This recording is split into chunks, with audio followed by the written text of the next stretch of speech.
Friends, हम cell biology के 5 question theory के साथ देख चुके हैं। अब क्वेश्चन नंबर 6 देखते हैं। क्वेश्चन नंबर 6 है cell wall was discovered by, option है Robert Hooke, Brown, Robert Hooke, Malpighi, Nageli. पहले ही वीडियो में हमने बताया था कि सेल वॉल को किसने डिस्कवर किया था, रॉबर्ट हुक ने। किस ईयर में, 1665 में। और इसका फिगर किस बुक में पब्लिश हो गया, इसका नाम है माइक्रोग्राफिया। माइक्रोग्राफिया, ठीक। तो इसका करेक्ट ऑप्शन है रॉबर्ट हुक। अब है सेल वॉल इज, ऑप्शन है dead and permeable, dead and impermeable, living and impermeable, living and selective. तो पहले हम बता चुके हैं कि सेल वॉल जो होती है नॉन लिविंग होती है, नॉन लिविंग होती है, बट क्या होती है, परमिएबल होती है। सेल वॉल जो है नॉर्मली क्या होती है, नॉन लिविंग होती है बट परमिएबल होती है। लेकिन इसका एक्सेप्शन था जो हमने बताया था आपको, जैसे कॉर्क सेल। कॉर्क सेल में जो है सेल वॉल जो है इम्परमिएबल था, इम्परमिएबल था। क्यों? क्योंकि उसमें सुबेरिन का डिपोजिशन हुआ था, सुबेरिन डिपोजिशन हुआ था।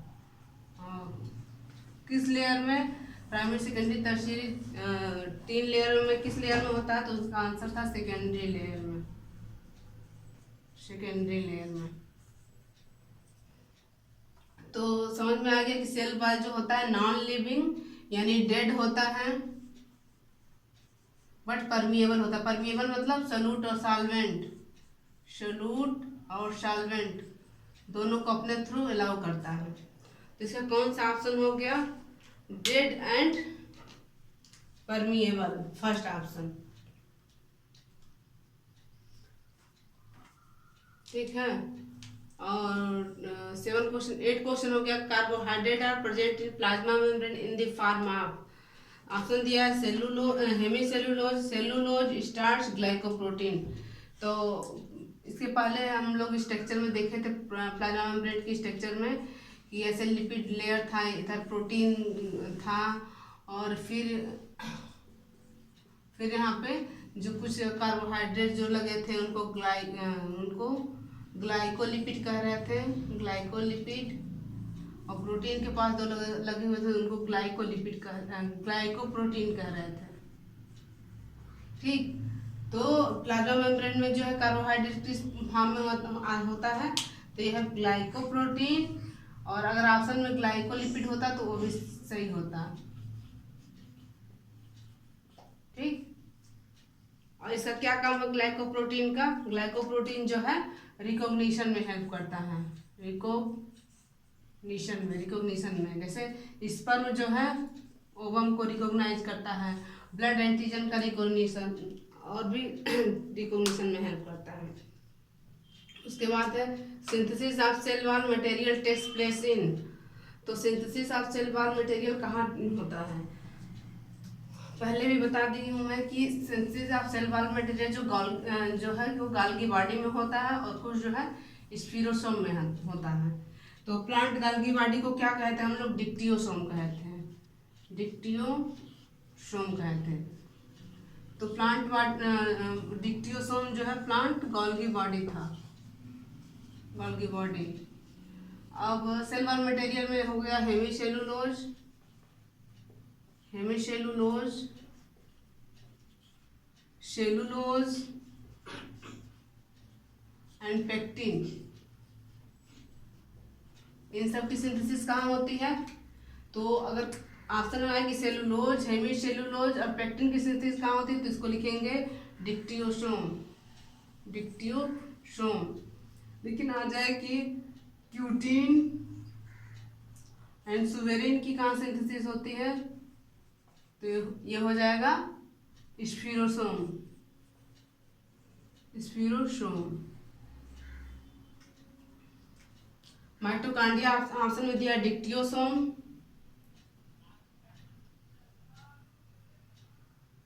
ठीक।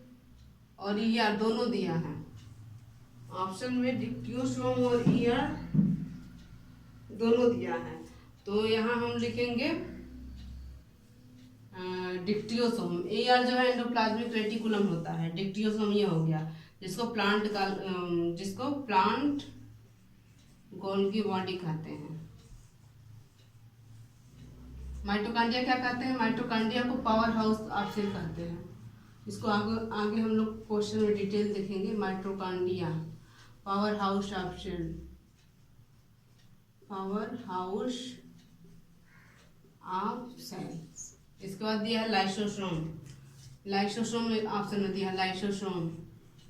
Lysosome suicidal bag of cell कहते हैं, डल बग ऑफ सेल कहते हैं। और ईआर को एंडोप्लाज्मिक रेटिकुलम कहते हैं, आप जानते ही होंगे प्लाज्मिक रेटिकुलम।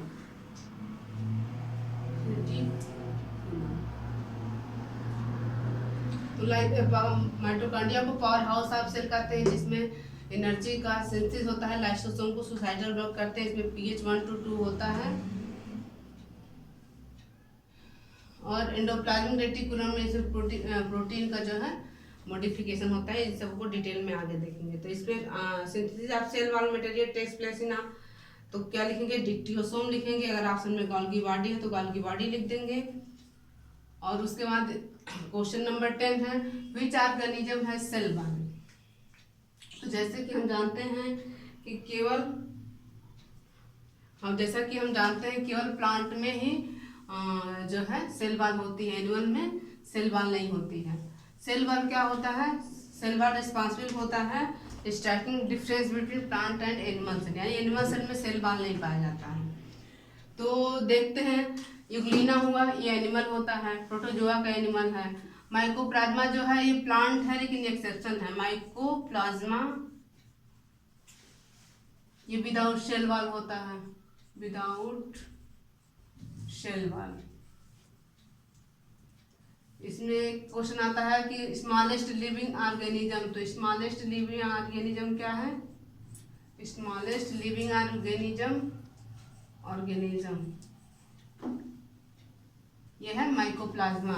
या क्वेश्चन पूछ ले कि स्मॉलेस्ट प्रोकैरियोट पूछ ले, तभी ऑप्शन होगा माइकोप्लाज्मा। अच्छा, माइकोप्लाज्मा को पीपीएलओ भी कहते हैं, PPLO pleuro mnemonic like organism.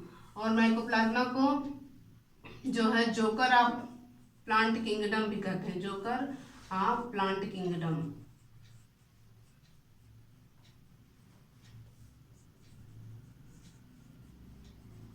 तो माइकोप्लाज्मा इंपॉर्टेंट है, इसे कुछ पॉइंट देख लें और आगे जैसे से आते जाएंगे हम लोग इसके पॉइंट को देखते आएंगे।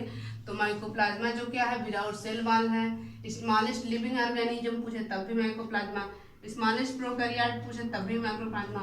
माइकोप्लाज्मा का एक नाम पीपीएलओ है, जिसका फुल फॉर्म है pleuro mnemonic like animal.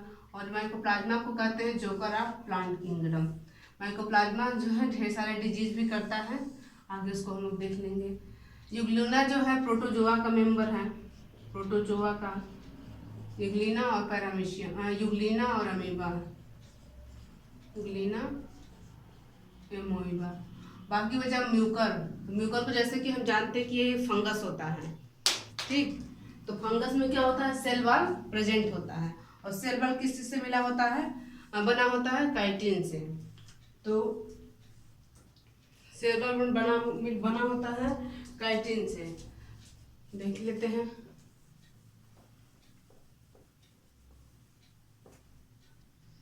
Mucor क्या है? म्यूकर एक प्लांट है, इसे कंफर्म है किसने? सेल वॉल होगा। और सेल वॉल बना किससे होता है? काइटिन से। काइटिन जो क्या होता है? ये एक पॉलीसैकेराइड होता है, नाइट्रोजन कंटेनिंग पॉलीसैकेराइड। काइटिन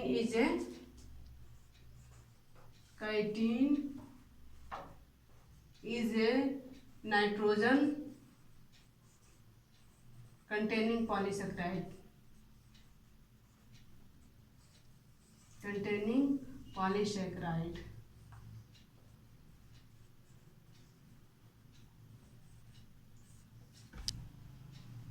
ठीक। कैटीन जो है नाइट्रोजन कंटेनिंग पॉलीसेकेराइड होता है और स्ट्रक्चर इसका यूनिट होता है नैग, शॉर्ट फॉर्म में कहते हैं NAG, नैग। इसका फुल फॉर्म है एन एसिटिल ग्लूकोसामिन,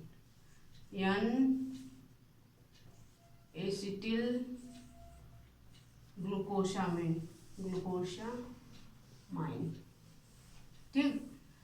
तो म्यूकर जो है प्लांट है, उसमें सेल वॉल होता है जो काइटिन का बना होता है। काइटिन एक नाइट्रोजन कंटेनिंग पॉलीसेकेराइड होता है और इस काइटिन का स्ट्रक्चरल यूनिट होता है नैग। नैग का जो फुल फॉर्म होता है एन एसिटिल ग्लूकोसामिन होता है। अब आगे हम लोग क्वेश्चन नंबर 11 देखेंगे।